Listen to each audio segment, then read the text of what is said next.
வணக்கம் நேயர்களே, நீங்கள் கேட்டுக்கொண்டிருப்பது அண்ணா சமுதாய வானொலி 90.4 அலைவரிசை. இது இந்தியாவின் முதல் சமுதாய வானொலி.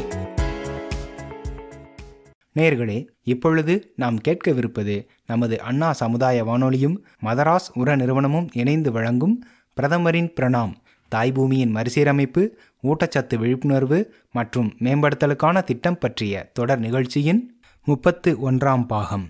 காலநிலை மாற்றத்தை எதிர்கொள்ள அங்கக வேளாண்மை மற்றும் அங்கக வேளாண்மையில் ஊட்டச்சத்து மேலாண்மை ஆகிய தலைப்புகளில் விளக்கவிருக்கிறார் மதராஸ் உர நிறுவனத்தில் உர விநியோகத்துறை மேலாளராக பணிபுரிந்து கொண்டிருக்கும் திரு கணபதி அவர்கள்.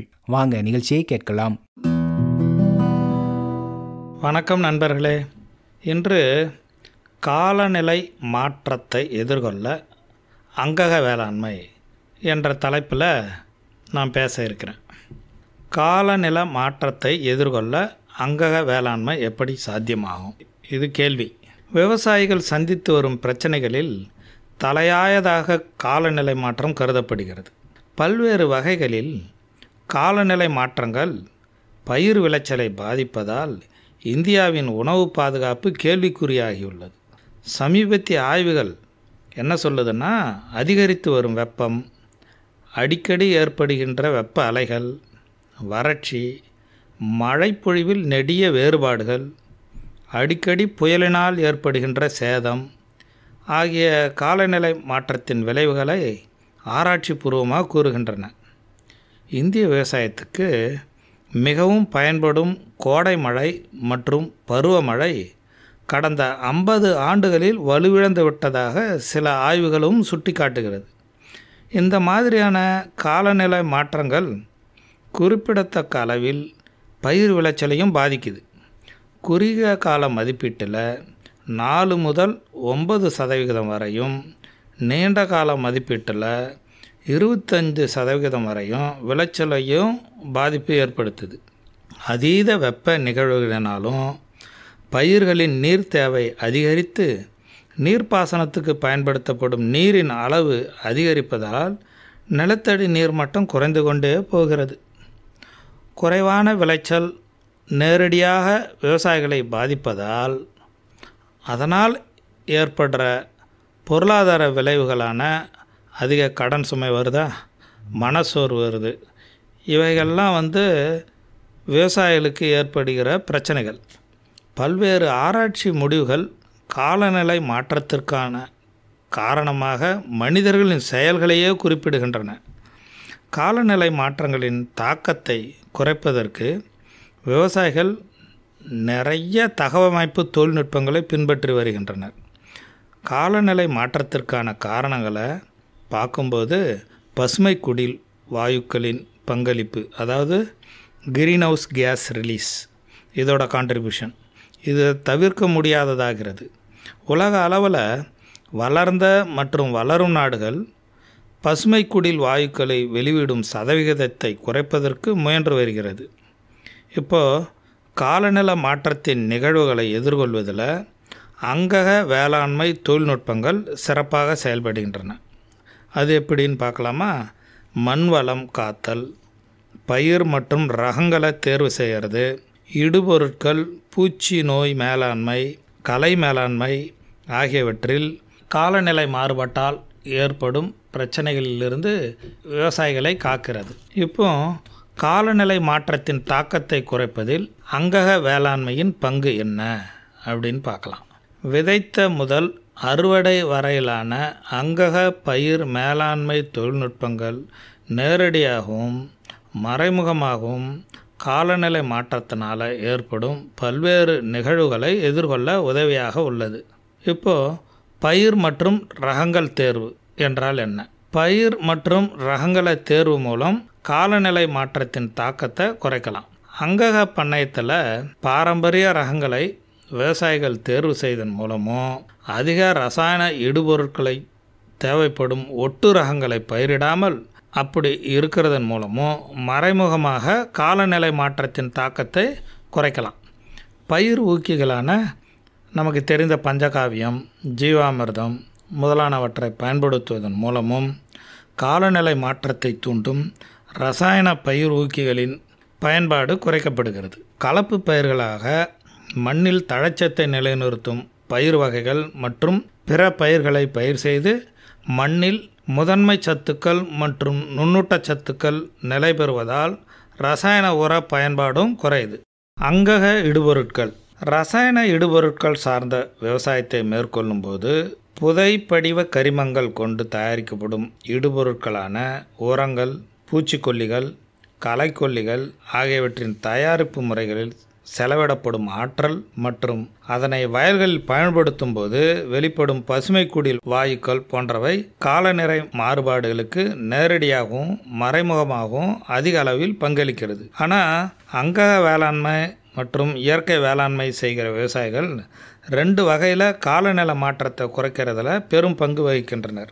முதல்ல ரசாயன இடுபொருட்களை பயன்படுத்தாமல் அங்கக இடுபொருட்களை பயன்படுத்துவதனால் சுற்றுச்சூழல் பாதுகாக்கப்படுவதோடு அந்த கிரீன்ஹவுஸ் கேஸ் எனப்படுகிற பசுமைக்குடில் வாயுக்களின் அளவும் குறைக்கப்படுகிறது. இது இல்லாமல் கரிமம் நிலைப்படுத்துதல், அதாவது கார்பன் மெயின்டெனன்ஸ், ஹியூமஸ் என்ரிச்மெண்ட் அதிகமாக நிகழ்வதற்கான வாய்ப்புகளும் உள்ளது.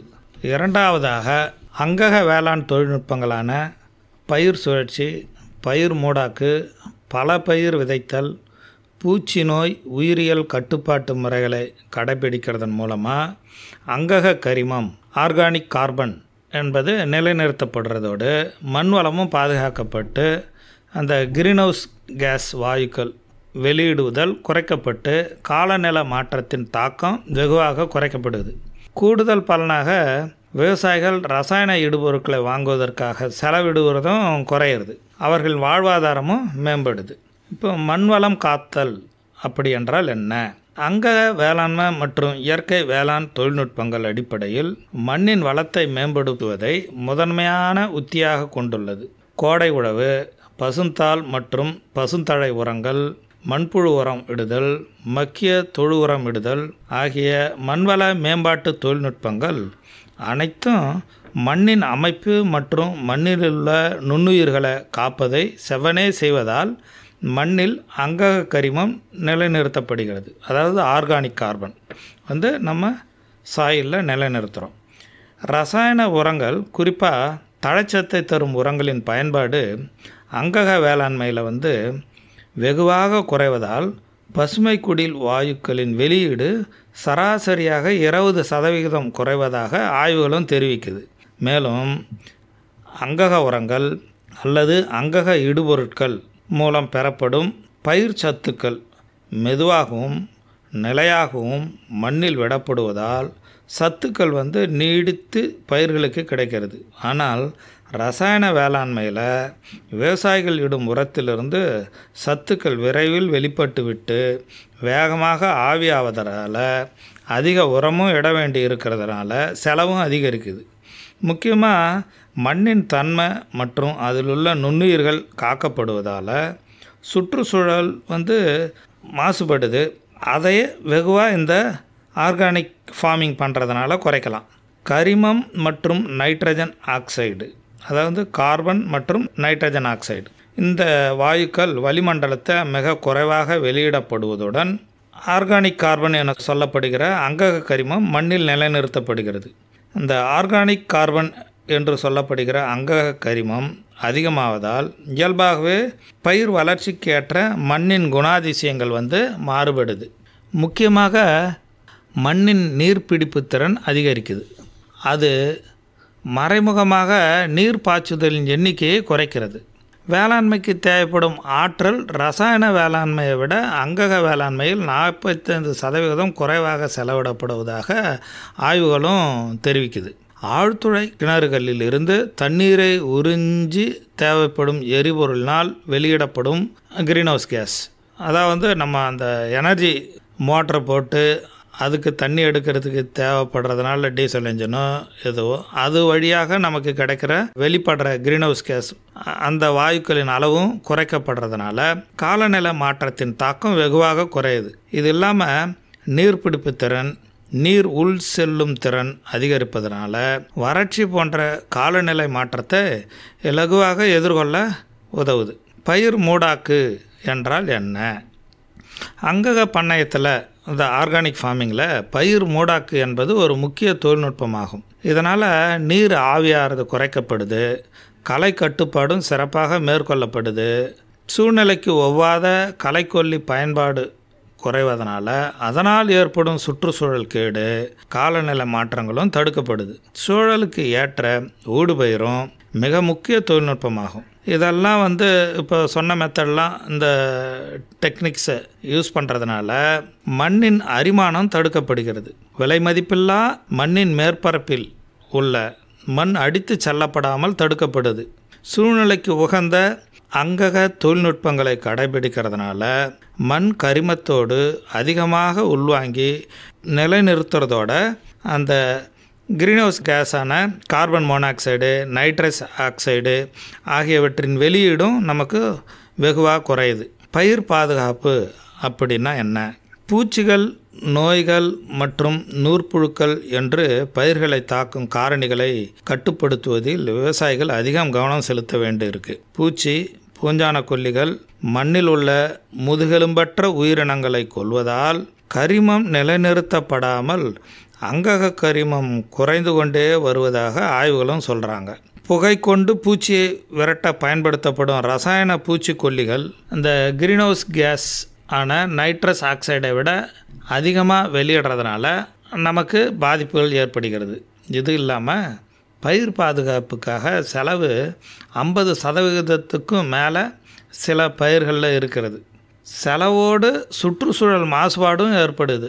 மூவிலை கரைசல், ஐந்தில கரைசல், இயற்கை வேளாண்மையில் பயன்படுத்தப்படும் அஸ்திரங்கள் என்னென்னா ஒட்டுண்ணிகள், பொறிகள், வேம்பு சார்ந்த அங்கக இடுபொருட்கள் ஆகியவை குறைந்த செலவில் நிறைந்த கட்டுப்பாட்டை அளிக்கிறது. இதில் பொறிகள்னாக்கா இந்த எலி பொறிகள், பூச்சிகளை பொறி வச்சு பிடிக்கிறது அந்த மாதிரி. மேலும் நன்மை செய்யும் பூச்சிகள் காக்கப்பட்டு பல்லுயிர் பெருக்கத்துக்கும் வழிவகை செய்யுது. எனவே இந்த ஆர்கானிக் ஃபார்மிங்கில் தாவர பூச்சிக்கொல்லிகள், உயிரியல் முறை கட்டுப்பாடு உத்திகள் மூலம் பயாலஜிக்கல் கண்ட்ரோல் மிக சிறப்பாக பயிர் பாதுகாப்பு மேற்கொள்ளப்படுது. சுழல் பொருளாதாரம், ரொட்டேட்டிங் எக்கனாமி. ரொட்டேட்டிங் எக்கனாமி என்றால் என்ன? பயிர்கள் மட்டும் இல்லாமல் ஆடு, மாடு, கோழி, மீன், தீவனப்பயிர், பழமரங்கள் என்ற ஒருங்கிணைந்த இன்டகிரேட்டட் ஆர்கானிக் ஃபார்மிங், அதாவது ஒருங்கிணைந்த அங்கக பண்ணைகள் சூழலுக்கும் அந்தந்த இடத்துக்கும் ஏற்ற மாதிரி வடிவமைச்சுக்கிறோம். ஒன்றின் பயிர்க்கழிவு மற்றும் உபப்பொருட்கள் மற்றொன்றுக்கு இடுபொருளாக மாறும் வகையில் இந்த திடல்கள் வடிவமைச்சுக்கிறோம். உதாரணமாக தீவனப்பயிரை மாட்டுக்கும், மாட்டின் கழிவுகளை பயிருக்கும், மீனுக்கும் வழங்கப்பட்டு ஒன்றோடொன்று இணைந்து இருப்பதனால, ஒன்றோடொன்று தொடர்புள்ளதுனால இடுபொருட்கள் வாங்கும் செலவு குறையுது. மறைமுகமாக இடுபொருட்களினால் ஏற்படும் காலநிலை மாற்றங்களும் குறையுது. ஒருங்கிணைந்த அங்கக பண்ணைய திடல்கள் சுழல் பொருளாதாரத்துக்கு வழிவகுத்து விவசாயிகளின் வாழ்வாதாரத்தை உயர்த்துது. இப்போ இந்த ஆர்கானிக் ஃபார்மிங் டெக்னாலஜிஸில் நமக்கு இன்புட்ஸ், இடுபொருட்கள் செலவை குறைக்கிறதோட காலநிலை மாற்றத்தை அதிகப்படுத்தும் காரணிகளை கட்டுக்குள்ளே வச்சிக்கவும் மிகவும் உபயோகப்படுது. பல்வேறு ஆராய்ச்சி முடிவுகள் இந்த கருத்தையே திரும்ப சொல்கிறாங்க. ஆகையினால் விவசாய பெருமக்கள் குறைந்த செலவு மற்றும் அதிக வருமானத்தை அடையவும், சமூக அளவில் காலநிலை மாற்றங்களை கட்டுப்படுத்தவும் விவசாயிகள் அங்கக வேளாண்மையை கடைபிடித்து பயன்பெறலாம். அடுத்ததாக ஆர்கானிக் ஃபார்மிங்கில் நியூட்ரியன்ட் மேனேஜ்மெண்ட், அதாவது அங்கக வேளாண்மையில் ஊட்டச்சத்து மேலாண்மை. பயிர் வளர்ச்சிக்கும் உற்பத்திக்கும் தேவைப்படும் தனிமங்களே ஊட்டச்சத்துக்கள் அப்படின்னு சொல்கிறாங்க. பயிர் வளர்ச்சிக்கு 21 வகையான தனிமங்கள் தேவைப்படுது. அதில் பயிர் வளர்ச்சி காலங்களில் பயிர் எடுத்துக்கொள்ளும் அளவினை பொறுத்து பேரூட்டச்சத்துக்கள் மற்றும் நுண்ணூட்டச்சத்துக்கள் என்று வகைப்படுத்தப்படுகிறது. இப்போ கட்டமைப்பு சத்துக்கள் அப்படின்னாக்கா பில்டிங் பிளாக்ஸ் அப்படின்னு எதை சொல்கிறோம்னா கார்பன், ஹைட்ரஜன் மற்றும் ஆக்சிஜன். அதுக்கப்புறம் முதன்மை பேரூட்டச்சத்துக்கள், இதுக்கு தழை, மணி மற்றும் சாம்பல் சத்து, நைட்ரஜன், பாஸ்பரஸ், பொட்டாஷ். இது பிரைமரி நியூட்ரியன்ஸ். இது ரெண்டாம் நிலை பேரூட்டச்சத்துக்கள், செகண்டரி நியூட்ரியன்ஸ் அப்படின்னா சுண்ணாம்பு, கால்சியம், மெக்னீஷியம், சல்ஃபர், கந்தகம். நுண்ணூட்டச்சத்துக்கள் மைக்ரோ நியூட்ரியன்ஸ் என்னென்னதுன்னா துத்தநாகம், தாமிரம், இரும்பு, மேங்கனீஸு, போரான், மாலிபெடினம், அப்புறம் குளோரின். அப்புறம் ரேர் மைக்ரோநியூட்ரியன்ஸ் அப்படின்னு பார்த்திங்கன்னா சோடியம், கோபால்ட்டு, நிக்கல், சிலிக்கான், அப்புறம் வெனிடியம். பயிர் சத்து மேலாண்மையின் அவசியம் என்ன அப்படின்னு கேட்டிங்கன்னா, பொதுவாக இந்தியா மற்றும் தமிழக மண்ணில் தழை, மணி மற்றும் சாம்பல் சத்துக்கள் கிடைக்கையை பார்க்கும்போது தழைச்சத்து குறைவாகவும் மணிச்சத்து மிதமாகவும் சாம்பல் சத்து அதிகமாக இருக்குது. தொடர்ந்து அதிக விளைச்சலை தருகின்ற பயிர்களை பயிரிட்டு வருவதால் மண்ணின் முக்கிய பேரூட்ட சத்துக்களின் கிடைக்கை குறைஞ்சிக்கிட்டே போகுது. இடைவிடாது தொடர் சாகுபடி விளைச்சலை அதிகரிக்க வீரிய ஒட்டு ரகங்களை பயன்படுத்துதல், அங்கக உரங்களின் தட்டுப்பாடு, சமச்சீரற்ற ரசாயன உர பயன்பாடு, மண் அரிமானம், பருவமழை குறைவு, அதிக வறட்சி, இது போன்ற பல்வேறு காரணங்களால் மண் வளம் குறைஞ்சிக்கிட்டே போகுது. ஊட்டச்சத்துக்கள் பயிர்களின் உற்பத்தியை நிர்ணயிக்கும் முக்கிய காரணிகள். 30-40% வரை உற்பத்தி ஊட்டச்சத்துக்கள் மூலம்தான் நிர்ணயிக்குது. பயிர் வளர்ச்சிக்கும் சிறந்த விளைச்சலுக்கும் பரிந்துரைப்பட்ட ஊட்டச்சத்துக்களின் அளவை அங்கக உரங்களான தொழு உரம், கோழி உரம், மண்புழு உரம், தென்னை நார்க்கழிவு, அப்புறம் மக்கிய அங்கக உரம், பசுந்தாள் உரம், உயிர் உரங்கள், இப்படியான அங்கக உரங்களை அளிப்பது சிறந்த ஊட்டச்சத்து மேலாண்மை ஆகும். இந்த ஊட்டச்சத்துக்களுக்கு ஏற்ற அங்கக உரங்கள் என்னென்ன அப்படின்னு பார்க்கலாம். முதல்ல தொழு உரம். தொழு உரத்தில் மாட்டின் சிறுநீரம், மக்கிய சாணம், தீவன கழிவுகளும் இருக்குது. அங்கக பொருட்கள் அதிகமாக இருக்குது. Organic matter. ஒரு மாட்டின் மொத்த கழிவில் 3 பாகம் சாணம், 1 பாகம் சிறுநீர் இருக்கும். தொழு உரத்தில் உலர் எடை அளவில் தழைச்சத்து 1%, மணிச்சத்து 0.2%, சாம்பல் சத்து 1.5% அளவில் தான் இருக்கும். இயற்கை உரங்களான தொழு உரம் அல்லது கம்போஸ்ட் ஏக்கருக்கு 12 to 25 டன் அளவுக்கு உழவுக்கு முன் நிலத்தில் போட்டு நன்கு உழுவதால் மண்ணுடன் நன்கு கலந்து பயன் தரும். சில ஆண்டுகள் முன்பு வரை விவசாயிகளிடத்தில் பண்ணை வேலைகளுக்காக மாடுகள் இருந்தன.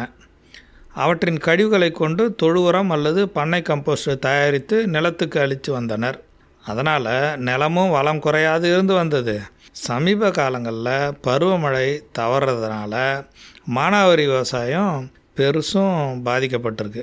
கால்நடைகளுக்கு தீவனம் கொடுக்க இயலாத நிலையும் இருக்கிறதுனால பலர் உழவு மாடுகளை விற்றுட்டாங்க. உழவு வேலைகளுக்கு டிராக்டர்களை தான் பயன்படுத்துகிறாங்க. இந்த மாற்றங்கள்னால முதல்ல பாதிக்குள்ளாவது என்ன பார்த்திங்கனாக்கா வேளாண் நிலங்கள் தான். தொழு உரம் இடாத நிலையில் மண்ணின் பயிர் சத்துக்களின் நிலையில் சரிவு ஏற்படுது. இந்த நிலைமையை கட்டுப்படுத்த ஊட்டமேற்றிய தொழு உரம் தயாரித்து பயன்படுத்தலாம். அடுத்து பார்த்திங்கன்னா பசுந்தாள் உரம். பசுந்தாள் பயிர்களான சணப்பு, கொழிஞ்சி, ஆவாரை போன்றவற்றை பயிரிட்டு நிலத்தில் அழுத்தி விடுவதனால தழைச்சத்தின் தேவை பாதியளவு குறைவதோடு மண் வளமும் பாதுகாக்கப்படுகிறது. வாகை, வேம்பு, சுபாபுல் போன்றவற்றின் இலை தழைகளை வெட்டி மண்ணில் இடுவதாலும் மண் வளம் பாதுகாக்கப்படுகிறது. அப்புறம் கோழி உரம். கோழி உரத்தில் தழைச்சத்து 2.2%, மணிச்சத்து 1.8%, சாம்பல் சத்து 1.1%, சுண்ணாம்பு சத்து 2.4% இந்த அளவில் இருக்குது. ஒரு ஆண்டுக்கு ஒரு கோழியிலேருந்து 6 to 7 கிலோ கோழி உரம் கிடைக்கிது. அதுக்கடுத்து மண்புழு உரம். மண்புழு உரத்தில் தழைச்சத்து 2.5% இருக்குது, மணிச்சத்து 1.5%, சாம்பல் சத்து 2%, சுண்ணாம்பு சத்து 2.4%, மெக்னீஷியம் 0.3%, கந்தகம் 0.5%, அப்புறம் அனைத்து நுண்ணூட்ட சத்துக்கள் சிறிய அளவிலும் இருக்குது. மண்புழு உரத்தில் உள்ள எல்லா சத்துக்களும் பயிர் வளர்ச்சியில் எளிதில் கிடைக்கும். தென்னை நார்க்கழிவு. அந்த தென்னை நார்க்கழிவு தமிழ்நாட்டில் மட்டும் ஆண்டு ஒன்றுக்கு சுமார் 1.7 லட்சம் டன் உபப்பொருளாக கிடைக்குது. தென்னை நார்க்கழிவை மக்க வச்சு பிறகு உபயோகிப்பது மிகவும் சிறந்தது. மக்க வைப்பதனால அதன் கொள்ளளவு குறைவதோடு பயிருக்கு வேண்டிய சத்துக்களின் அளவும் அதிகரித்து நார்க்கழிவின் கரிம தழைச்சத்து விகிதம் குறைகிறது. அதை வந்து கார்பன் நைட்ரஜன் ரேஷியோன்னு சொல்லுவாங்க, அதுவும் குறையுது. இது இல்லாமல் நுண்ணூட்ட சத்துக்களான துத்தநாகம், தாமிரம், மாங்கனீஸு, இரும்பு ஆகியவை ஒரு மடங்காக மக்கும்போது உயரும். மண்ணில் உள்ள சத்துக்கள் அங்கக நிலையில் காக்கப்பட்டு பயிர்களுக்கு தேவையான போது கிடைக்க உதவும். இவை மக்கும்போது அங்கக அமிலங்கள், அமினோ ஆசிட்ஸு, இது வந்து பயிர்களுக்கு தேவையான சத்துக்களை கரைச்சி அளிக்கிறது. அப்புறம் உயிர் உரங்கள், பயோஃபெர்டிலைசர். ஊட்டச்சத்து மேலாண்மையில் உயிர் உரங்களின் பங்கு வந்து ரொம்ப முக்கியம். இவை வந்து பயிர் வளர்ச்சிக்கு தேவையான பேரூட்டச்சத்துக்கள் மற்றும் நுண்ணூட்டச்சத்துக்களை பயிர் எளிதில் எடுத்துக்கொள்ள உதவுது. Azospirillum, rhizobium, phosphobacteria, Azotobacter, mycorrhiza போன்றவை வந்து முக்கிய உயிர் உரங்களாகும். இவை காற்றில் உள்ள தழைச்சத்தை கிரகிச்சு கொடுக்கவும், மண்ணில் கரையாத நிலையில் உள்ள மணிச்சத்தை பயன்படுத்தவும், பயிர்களுக்கு எட்டாத நிலையில் உள்ள மணிச்சத்தை எடுத்து கொடுக்கவும், தாவரம் மற்றும் விலங்கின கழிவுகளை உரமாக மாற்றிடவும் உயிர் உரங்கள் பயன்படுது. உயிர் உரங்களை விதை நேர்த்திக்கு 3 பாக்கெட்டுகளும் 200 கிராம் என்ற விதத்தில் 3 பாக்கெட் 600 கிராம், மண்ணில் தூவதற்கு ஹெக்டருக்கு 2 கிலோவும் பயன்படுத்த வேணும். இப்போ சில முக்கிய பசுந்தாள் உரப்பயிர்களும் அவற்றின் சாகுபடி குறிப்புகளும் பற்றி பார்க்கலாம். இப்போது பசுந்தாள் உரப்பயிர்களால் மண்ணில் சேர்க்கப்படும் தழைச்சத்தின் அளவுகள் எவ்வளோ சேருது அப்படியும் அதையும் பற்றி பார்க்கலாம். இப்போது பசுந்தாள் உரப்பயிர் ஒரு சீமை அகத்தின்னு எடுத்துக்கோமே, அதில் வந்து நைட்ரஜன் அளவு 2.82% கிடைக்குது. அது நிலத்தில் சேகரிக்கப்படும் நைட்ரஜன் கிலோ ஹெக்டாருக்கு 150 கிலோ ஒரு ஹெக்டாருக்கு சீமை அகத்தினால் நிலத்தில் கலெக்ட் ஆகுது. நிலத்தில் சேகரிக்கப்படும் தழையறு காய்ந்த நிலையில் டன் ஹெக்டாருக்கு தழையறு எவ்வளோ வருதுன்னு பார்த்தீங்கன்னாக்கா 20.2 டன் பர் ஹெக்டாருக்கு கிடைக்குது. அப்போது தழையாக வந்து பார்த்திங்கன்னா 20.2 டன்னு கிடைக்குது சீமை அகத்தியினால். அதனால் நைட்ரஜன் எவ்வளோ கிடைக்குதுன்னு பார்த்தீங்கன்னா 150 கிலோ ஹெக்டாருக்கு கிடைக்குது. ஸோ இதே மாதிரி சணப்பில் நைட்ரஜன் அளவு பார்த்திங்கன்னா 3.15% இருக்குது. நிலத்தில் 120 கிலோ ஒரு ஹெக்டாருக்கு கிடைக்குது நைட்ரஜன் தழைச்சத்து. இது வந்து அந்த பசுந்தாள் உரம், அந்த எரு மட்டும் காய்ஞ்ச நிலையில் இருக்கிற எரு மட்டும் 16.8 டன் அந்த சணப்பு பயிர் இருக்கு இல்லையா, அது காய்ஞ்ச எரு நிலையில் ஹெக்டாருக்கு கிடைக்குது. அதே மாதிரி தக்கப்பூண்டில் 3% தான் நைட்ரஜன் இருக்குது. நிலத்தில் சேகரிக்கப்படுகிற நைட்ரஜன் அளவு வந்து பார்த்திங்கன்னா 175 கிலோ ஒரு ஹெக்டாருக்கு. அதே வந்து அந்த பசுந்தாள் உரம் இருக்குன்னு சொல்கிறோம் இல்லையா, நிலத்தில் சேகரிக்கப்படுகிற தழையரு 17.6 டன். கொழிஞ்சி வந்து நைட்ரஜன் அளவு 3.1. அப்புறம் நிலத்தில் வந்து நைட்ரஜன் வந்து ஒரு ஹெக்டாருக்கு 115 கிலோ சேர்க்குது. அது அப்படியே அந்த பல்காக பார்த்திங்கன்னா காய்ந்த நிலையில் 16.8 டன்னு ஒரு ஹெக்டாருக்கு கிடைக்குது. தட்டைப்பயிரில் வந்து நைட்ரஜன் 2% இருக்குது. இது மண்ணுக்கு கொடுக்கக்கூடிய நைட்ரஜன் பார்த்திங்கன்னா 75 கிலோ ஹெக்டாருக்கு. அதே வந்து அந்த செடி மூலயமா மக்கின எருவா தழையாக கிடைக்கிறது வந்து 23.2 டன்னு கிடைக்குது. அதே மாதிரி கொத்தவரை பார்த்திங்கன்னா அதோட நைட்ரஜன் அளவு 2.2. நிலத்தில் வந்து இதனால் 100 கிலோ பர் ஹெக்டாருக்கு சேகரிக்குது நைட்ரஜனு. இது கொத்தவரை பயிரினால் செடினால் 5 டன்னு நமக்கு ஹெக்டாருக்கு கிடைக்குது. இதில் சாகுபடி குறிப்புகளை பற்றி பார்க்கலாம். சில முக்கிய பசுந்தாள் உரப்பயிர்களும் அவற்றின் சாகுபடி குறிப்புகள். அதில் பார்த்திங்கன்னா சணப்புன்னு வந்து தண்டுகளும் இலைகளும் பட்டு போன்ற ரோமங்களை கொண்டிருக்கும். கிளைகள் வந்து அதிகமாக இருக்காது, நேராக நிமிர்ந்து வளரக்கூடியவை. நஞ்ச நிலங்களுக்கும் தோட்டக்கால் நிலங்களுக்கும் ஏற்ற சிறந்த தழைச்சத்து உரப்பயிர் இது. இது வெகு விரைவில் வளரக்கூடியது. விதைச்ச 45லேருந்து 60 நாளில் சணப்பு பயிரை நிலத்தில் மடக்கி உழுதுடலாம். சீமை அகத்தி தமிழ்நாட்டில் அதிக அளவில் பயிரிடப்படும் ஒரு சிறந்த பசுந்தாள் எரு இது. இது கலர் தன்மையும் வறட்சியும் எதிர்த்து வளமாக வளரக்கூடியது. பெருமளவில் பூச்சி பூஞ்சான நோய் நெருங்குவதில்லை. அனைத்து வகை நிலத்துக்கும் ஏற்ற ஒரு சிறந்த பயிர் இது. விதைச்ச 45லேருந்து 100 நாட்கள் வரை உரப்பயிராக இதை பயன்படுத்தலாம். தக்கப்பூண்டு பார்த்திங்கன்னா இது விரைவில் வளர்ந்து மிருதுவான தசைப்பிடிப்பு கொண்ட முக்கிய பசுந்தாள் உரப்பயிர். இது வந்து அனைத்து தட்பவெப்ப நிலையிலையும் சில வகை எல்லா நில வகையிலையும் ஏற்று தாங்கி வளரும் தன்மை. தண்ணி தேங்கி இருக்கிற நிலம், கலர் மற்றும் வறட்சி போன்ற முரண்பட்ட நிலப்பகுதிகளும் வளமாக வளரும் குணமுடையது. அப்புறம் கொழிஞ்சி மணற்பாங்கான சுக்கான் மற்றும் தரிசு போன்ற எந்த நிலத்திலும் நன்கு வளரும் நிலையான ஒரு செடி இது. குறுமண் நிலத்திலும் இலக்கமான நிலத்திலும் நன்னா வளரும். கோடை வளர்ச்சியை தாங்கி வளரும் தன்மை கொண்டது. நஞ்சை மற்றும் தோட்டக்கால் நிலங்களில் கோடை காலத்தில் சாகுபடி செய்வதற்கும் ஏற்றது. அதுக்கடுத்து நரிப்பயிறுன்றது, இது வெப்பம் அதிகமாக காற்று வீசுகிறப்போ அப்புறம் வெயில் அடிக்கிறதப்போ படரும் தன்மையுடையது. கொடி வீசி படரும் தன்மை இருக்கிறது. பெருமளவில் பசுந்தாள் உரமாகவும் மாட்டுத் தீவனமாகவும் இது பயன்படுது. கொத்தவரை, சமையலுக்கு பயன்படுகிற கொத்தவரை செடியை பசுந்தாள் உர பயிராக பயன்படுது. இது பாசன வசதியுடைய தோட்டம் மற்றும் களிமண் நிலத்துக்கு ஏற்ற பசுந்தாள் உரம். 1.5 அல்லது 2 மாதத்தில் துரிதமாக வளர்ந்து பயனளிக்கக்கூடியது. இந்த பசுந்தாள் உரப்பயிர்கள் சேகரித்து வைக்கும் நைட்ரஜன் அளவு, நிலத்திலிருந்து ஆகாயத்திலிருந்தும் ஈர்க்கப்படும் நைட்ரஜனை பயிர் வகை உரப்பயிர்கள் தங்களது வேர் முடிச்சுகளில் தேக்கி வைக்கிறது. 1 ஹெக்டார் நிலப்பரப்பில் பயிர் வகை பயிர்களை வளர்க்குறதுனால 100லிருந்து 200 கிலோ வரை நைட்ரஜன் வேர் முடிச்சுகளில் சேகரித்து வைக்கிறாங்க. இது உயிர் உரங்கள் என்னென்ன கொடுக்கலாம் அப்படின்னு பார்க்கலாம். உயிர் உரங்களை பார்த்தீங்கன்னாக்கா அஸ்டோபாக்டர். இந்த உயிர் உரம் அஸ்டோபாக்டர் மண்ணில் இடுவதற்கு பயன்படுது.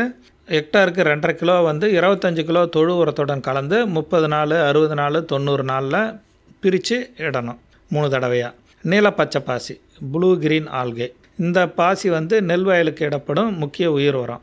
நெல் வயலில் 10 நாள் வயதுள்ள நீலப்பச்சை பாசினை மண் கலந்து 1 ஹெக்டருக்கு 10 கிலோ என்ற அளவில் இட்டுடணும். அப்புறம் அசோலா நெற்பயிருக்கு இடப்படும் மற்றொரு முக்கிய உயிர் உரம். நெற்பயிரோடு சேர்ந்து வளர்க்கும் போது 10லிருந்து 12 டன் அசோலாவும் கிடைக்குது. களை எடுக்கும்போது சேற்றில் மிதித்து அழித்து விட்டால் 10 நாட்களுக்குள் மக்கி தழைச்சத்து சீராக கிடைக்கும். பாஸ்போபாக்டீரியா, மண்ணில் இடப்படும் மணிச்சத்தின் பெரும்பகுதி மண்ணில் ஏற்படும் வேதி மாற்றங்களாக கரைக்க முடியாத நிலைக்கு மாற்றப்பட்டு பயிர்கள் எடுத்துக்கொள்ள முடியாத சூழ்நிலை ஏற்படுகிறது. இந்த நிலையை நீக்க பாஸ்போபாக்டீரியா உதவுது. மண்ணில் உள்ள மணிச்சத்தை பயிர்களுக்கு எடுத்து கொடுக்குது. 1 ஹெக்டருக்கு 200 கிராம் இடணும். பயிர்களில் அதிக விளைச்சலை பெறுவதற்கும் மண்ணின் பௌதிக, ரசாயன மற்றும் உயிரியல் பண்புகளை சீர்படுத்தி மண் வளத்தை நீண்ட காலத்திற்கு நிலைப்படுத்தவும் அங்கக வேளாண்மையே சிறந்ததாக விளங்குது. நன்றி, வணக்கம். நேர்கள் இதுவரை கேட்டது நமது அண்ணா சமுதாய வானொலியும் மதராஸ் உர நிறுவனமும் இணைந்து வழங்கிய பிரதமரின் பிரணாம் திட்டம் பற்றிய தொடர் நிகழ்ச்சியின் 31ஆம் பாகம். மீண்டும் அடுத்த நிகழ்ச்சியில் சந்திப்போம். நன்றி, வணக்கம்.